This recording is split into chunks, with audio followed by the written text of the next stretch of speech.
வணக்கம். நாம் இந்த வீடியோவில் பார்க்க போகிற லெசன் நம்மை சுற்றியுள்ள பருப்பொருட்கள். முதல் வினா, பென்சிலில் எழுத பயன்படுத்தப்படும் பகுதி கிராஃபைட்டினால் ஆனது. பென்சிலில் எழுத பயன்படுத்தப்படும் பகுதி கிராஃபைட்டினால் ஆனது. அடுத்து, கிராஃபைட் என்பது கார்பன் என்னும் தனிமத்தால் ஆனது. கிராஃபைட் என்பது கார்பன் என்னும் தனிமத்தால் ஆனது. அடுத்து, நம்மை சுற்றியுள்ள பருப்பொருட்கள் அனைத்தும் அணுக்களால் ஆனவை. நம்மை சுற்றியுள்ள பருப்பொருட்கள் அனைத்தும் அணுக்களால் ஆனவை. அடுத்து, பருப்பொருட்களின் அடிப்படை அலகு அணு.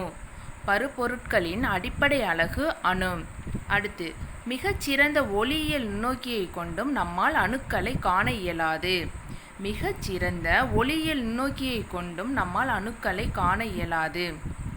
அடுத்து, அண்டத்தில் பெரும்பான்மையாக காணப்படும் அணு ஹைட்ரஜன், அதாவது 74%.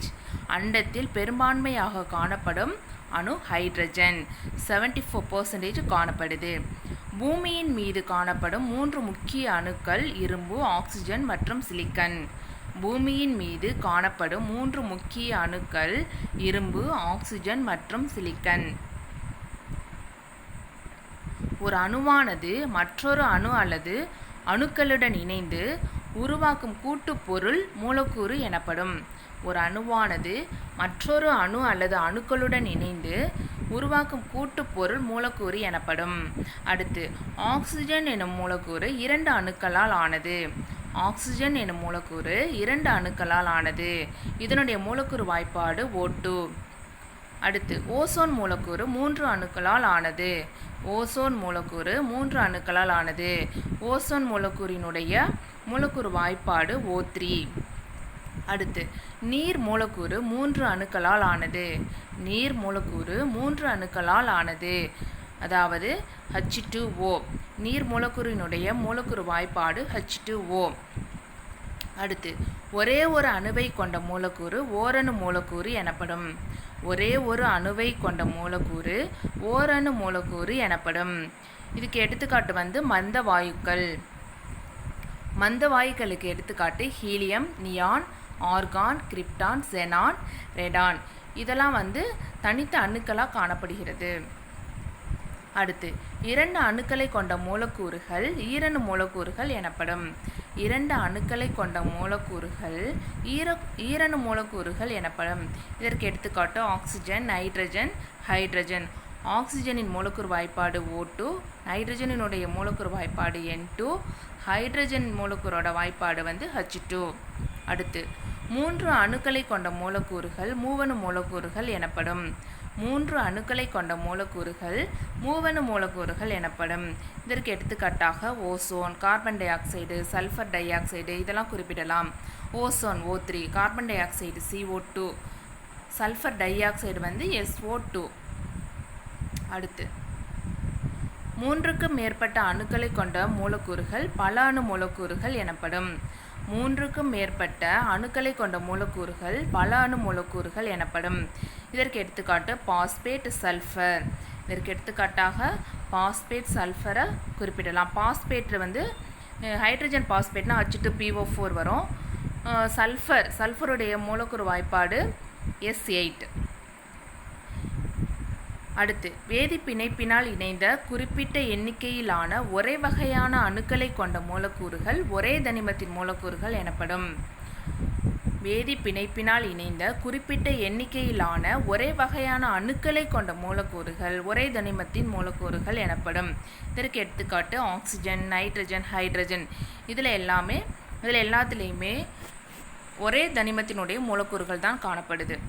அடுத்து, வேதி பிணைப்பினால் இணைந்த குறிப்பிட்ட எண்ணிக்கையிலான வேறுபட்ட அணுக்களை கொண்ட மூலக்கூறுகள் சேர்மத்தின் மூலக்கூறுகள் எனப்படும். வேதி பிணைப்பினால் இணைந்த குறிப்பிட்ட எண்ணிக்கையிலான வேறுபட்ட அணுக்களை கொண்ட மூலக்கூறுகள் சேர்மத்தின் மூலக்கூறுகள் எனப்படும். இதற்கு எடுத்துக்காட்டு carbon di oxide, sulphur di oxide. இந்த சேர்மங்களில் பார்த்தீங்கன்னா வேறு அணுக்கள் காணப்படுகிறது. அடுத்து, பருப்பொருள்களை தூய பொருள்கள் மற்றும் கலவைகள் என 2 பெரும் பிரிவுகளாக பிரிக்கலாம். பருப்பொருள்களை தூய பொருள்கள் மற்றும் கலவைகள் என 2 பெரும் பிரிவுகளாக பிரிக்கலாம். அடுத்து, பருப்பொருள்களின் எளிமையான வடிவம் தனிமம் எனப்படும். பருப்பொருள்களின் எளிமையான வடிவம் தனிமம் எனப்படும். இப்போ தனிமம் அதனுடைய பயன்கள். தனிமம் மெக்னீசியம் மற்றும் பாஸ்பரஸ் இதனுடைய பயன்கள் பார்த்தீங்கன்னா வெடிபொருட்கள் தயாரிக்க. அடுத்து சல்ஃபர் உரம் தயாரிக்க பயன்படுகிறது. அடுத்து கேலியம், இது அலைபேசி தயாரிக்க பயன்படுகிறது. சிலிக்கன் கணினி சிப்புகள் தயாரிக்க பயன்படுகிறது. அடுத்து இதுவரை கண்டறியப்பட்டுள்ள தனிமங்களின் எண்ணிக்கை 118. அதாவது பீரியாடிக் டேபிளில் மொத்தம் இருக்கக்கூடிய தனிமங்களின் எண்ணிக்கை 118. இதில் இயற்கையானவை 94, செயற்கையானவை 24. இயற்கையானவை 94, செயற்கையானவை 24. அடுத்து தனிமங்களை அவற்றின் வேதி பண்புகளின் அடிப்படையில் 3 வகைகளாக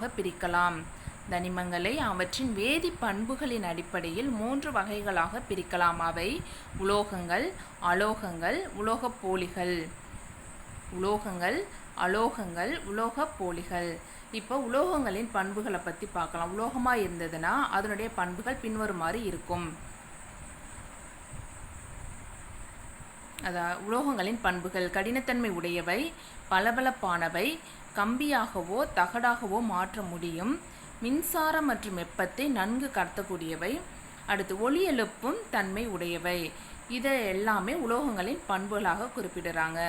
உலோகங்களின் பண்புகள் முதல்ல கடினத்தன்மை உடையவை, பளபளப்பானவை, கம்பியாகவோ தகடாகவோ மாற்ற முடியும், மின்சாரம் மற்றும் வெப்பத்தை நன்கு கடத்தக்கூடியவை, ஒளி எழுப்பும் தன்மை உடையவை. இதற்கு எடுத்துக்காட்டாக தாமிரம், இரும்பு, டின், காரியம், நிக்கல், துத்தநாகம், தங்கம், மெக்னீசியம், கால்சியம். அடுத்து உலோகங்களின் பண்புகளில் இருந்து விதிவிலக்கானவை. சோடியம் மென்மையானவை, பாதரசம் ஒரு திரவம். பொதுவாகவே உலோகங்கள் திண்மமாக தான் காணப்படுது. ஆனால் எக்ஸப்ட் சோடியமும் பாதரசமும். சோடியம் மென்மையாக இருக்கிறது, பாதரசம் ஒரு திரவமாக பயன்படுகிறது. அடுத்து அலோகங்களின் பண்புகள். கடினத்தன்மை அற்றவை, பளபளப்பு அற்றவை, கம்பியாகவோ தகடாகவோ மாற்ற முடியாது, மின்சாரம் மற்றும் வெப்பத்தை அறுதிர் கடத்தக்கூடியவை, ஒளி எழுப்பும் தன்மை அற்றவை, மென்மையானவை. அலோகங்களின் பண்புகள்: கடினத்தன்மை அற்றவை, பளபளப்பு அற்றவை, கம்பியாகவோ தகடாகவோ மாற்ற முடியாது, மின்சாரம் மற்றும் வெப்பத்தை அறுதிர் கடத்தக்கூடியவை, ஒளி எழுப்பும் தன்மை அற்றவை, மென்மையானவை. இப்போ அறுதிர் கடத்தக்கூடியவை, மின்சாரம் மற்றும் வெப்பத்தை அறுதிர் கடத்தக்கூடியவை என்றால் அதாவது மிக குறைந்த அளவே கடத்தக்கூடியது. இதற்கு எடுத்துக்காட்டு கார்பன், அயோடின், சல்ஃபர், பாஸ்பரஸ். அலோகங்களுக்கு எடுத்துக்காட்டு கார்பன், அயோடின், சல்ஃபர், பாஸ்பரஸ். சில எடுத்துக்காட்டுகள் மட்டும்தான் கொடுத்துருக்காங்க. அடுத்து அலோகங்களின் பண்புகளில் இருந்து விதிவிலக்கானவை. கார்பனின் புறவேற்றுமை வடிவமான கிராஃபைட் மின்சாரத்தை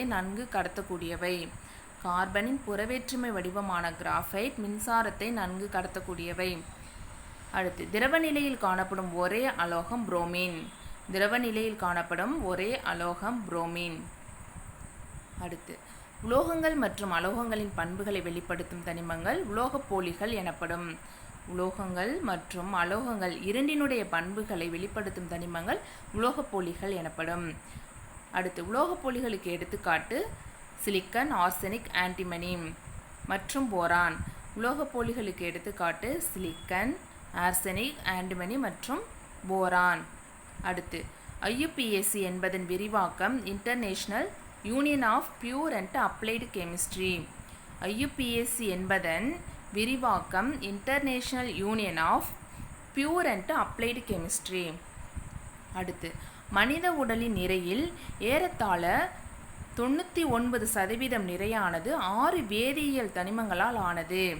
மனித உடலின் நிறையில் ஏறத்தாழ 99% நிறையானது 6 வேதியியல் தனிமங்களால் ஆனது. அவை oxygen, carbon, hydrogen, nitrogen, calcium, phosphorus. அவை oxygen, carbon, hydrogen, nitrogen, calcium, phosphorus. அடுத்து காற்றில் நைட்ரஜன் மற்றும் ஆக்சிஜன் ஆகிய தனிமங்களின் மூலக்கூறுகள் 99% காணப்படுகின்றன. காற்றில் நைட்ரஜன் மற்றும் ஆக்சிஜன் ஆகிய தனிமங்களின் மூலக்கூறுகள் 99% காணப்படுகின்றன. அடுத்து சேர்மங்கள் அவற்றிலுள்ள தனிமங்களின் பண்புகளில் இருந்து முற்றிலும் மாறுபட்ட பண்புகளை வெளிப்படுத்துகின்றன. சேர்மங்கள் அவற்றிலுள்ள தனிமங்களின் பண்புகளில் இருந்து முற்றிலும் மாறுபட்ட பண்புகளை வெளிப்படுத்துகின்றன. ஃபார் எக்ஸாம்பிள், ஹைட்ரஜனும் ஆக்சிஜனும் சேர்ந்து நம்மளுக்கு நீர் மூலக்கூறு கிடைக்குது. இப்போ நீர் மூலக்கூறினுடைய பண்புகள் பார்த்திங்கன்னா அது எதுலேருந்து கிடைக்குது? ஹைட்ரஜன் ப்ளஸ் ஆக்சிஜன்லேருந்து கிடைக்குது. அவற்றினுடைய பண்புகளிலிருந்து முற்றிலும் வேறுபட்ட பண்புகளில் தான் நீர் மூலக்கூறு கொண்டு இருக்குது. அடுத்து சேர்மங்களை வேதியியல் முறையில் மட்டுமே அவற்றின் கூறுகளாக பிரிக்க இயலும். சேர்மங்களை வேதியியல் முறையில் மட்டுமே அவற்றின் கூறுகளாக பிரிக்க இயலும். இயற்பியல் முறையில் சேர்மங்களை பிரிக்க இயலாது. இயற்பியல் முறையில் சேர்மங்களின் கூறுகளை பிரிக்க இயலாது. அடுத்து அணுக்கட்டு எண் என்பது ஒரு தனிமம், சேர்மம் அல்லது பொருளில் அடங்கியுள்ள ஒட்டுமொத்த அணுக்களின் எண்ணிக்கையே ஆகும். அணுக்கட்டு எண் என்பது ஒரு தனிமம், சேர்மம் அல்லது பொருளில் அடங்கியுள்ள ஒட்டுமொத்த அணுக்களின் எண்ணிக்கையே ஆகும். எடுத்துக்காட்டு H2SO4, இதன் அணுக்கட்டு எண் 7. இப்போ H2SO4ல் மொத்தம் எத்தனை அணுக்கள் இருக்குது? ஹைட்ரஜன் 2 அணுக்கள் இருக்குது, சல்ஃபர் 1, மொத்தம் 3, ஆக்சிஜன் 4. இது எல்லாத்தையுமே நம்ம கூட்டி பார்த்தோம்னா மொத்தம் 7 அணுக்கள் இருக்குது. ஸோ H2SO4 அணுக்கட்டு எண் 7. அடுத்து திடப்பொருள்களில் அவற்றின் துகள்கள் மிக நெருக்கமாக பிணைக்கப்பட்டு இருக்கும். திடப்பொருள்களில் அவற்றின் துகள்கள் மிக நெருக்கமாக பிணைக்கப்பட்டு இருக்கும். அடுத்து திரவ மற்றும் வாயு பொருட்களை வெப்பப்படுத்தும் போது அவற்றின் நிறையில் எவ்வித மாற்றமும் ஏற்படுவது இல்லை. திரவ மற்றும் வாயு பொருள்களை வெப்பப்படுத்தும் போது அவற்றின் நிறையில் எவ்வித மாற்றமும் ஏற்படுவது இல்லை. அதாவது ஆரம்பத்தில் எடுத்துக்கிட்ட பொருட்களுக்கும் வெப்பப்படுத்தினதுக்கு பிறகு இருக்கக்கூடிய பொருளினுடைய நிறைக்கும் எந்தவித மாற்றமுமே இருக்காது. அடுத்து வெப்பப்படுத்தும் போது திண்மம் மற்றும் திரவத்தை விட வாயு மிகவும் வேகமாக விரிவடையும். வெப்பப்படுத்தும் போது திண்மம் மற்றும் திரவத்தை விட வாயு மிகவும் வேகமாக விரிவடையும். Thank you for watching.